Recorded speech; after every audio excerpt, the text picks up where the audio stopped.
They stepped back in horror, realizing that the girl they once knew was slipping away, replaced by something that seemed to be an entirely different entity.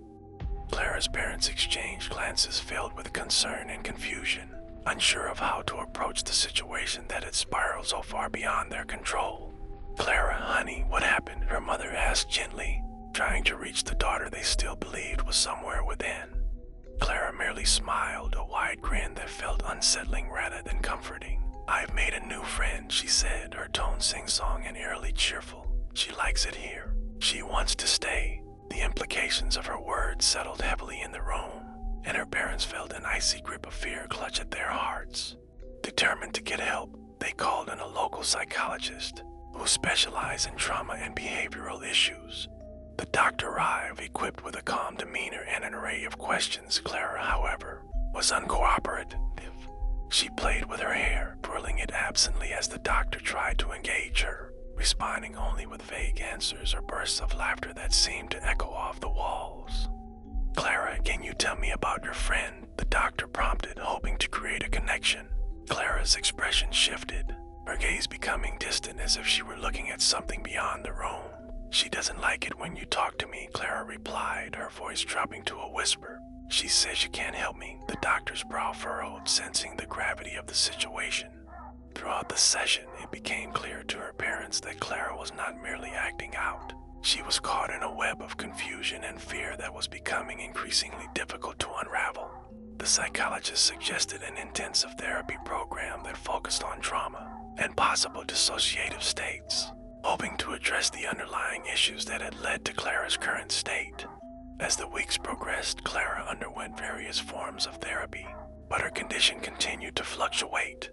There were moments of lucidity where she seemed like her old self, filled with affection and curiosity. However, these moments would often be followed by episodes of distress, where she would lash out or retreat into her own world, often speaking to invisible entities or responding to stimuli that her parents could not see or hear. Her parents, growing more desperate, sought out alternative solutions. They explored spiritual healing, meditation, even sought the advice of local paranormal investigators, hoping to find answers to the strange occurrences that surrounded Clara. Some suggested that she might be sensitive to supernatural energies, while others believed she had encountered forces that were beyond their understanding. One night, after a particularly difficult day, Clara's parents found her sitting in the dark, surrounded by candles and strange symbols drawn on paper. "She's coming," Clara said, her voice low and urgent. "I have to prepare." Alarmed, her parents tried to approach her, but Clara's demeanor shifted to one of fierce protectiveness. "You can't, you won't understand." In that moment, they realized that Clara had become a conduit for something much larger than themselves, something that could not be easily dismissed or understood. They felt a deep sense of helplessness, knowing that they were losing their daughter to forces they could neither see nor control.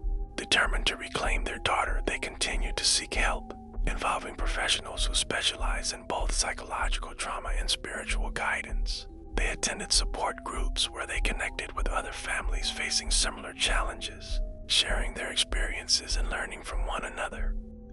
As Clara continued her journey through therapy, there were gradual signs of improvement. Some days she would engage in normal activities, laughing with her parents, drawing, or playing outside. Other days she would retreat into herself, speaking to her friend and exhibiting behavior that both frightened and confused her family. A turning point came one evening when Clara's parents decided to hold a family gathering.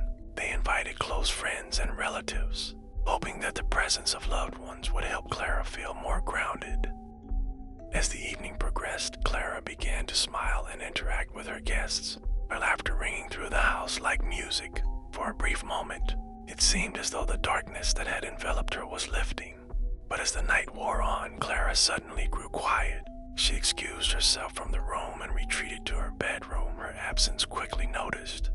Concerned, her parents followed her, finding her standing in front of her mirror, her expression one of intense concentration.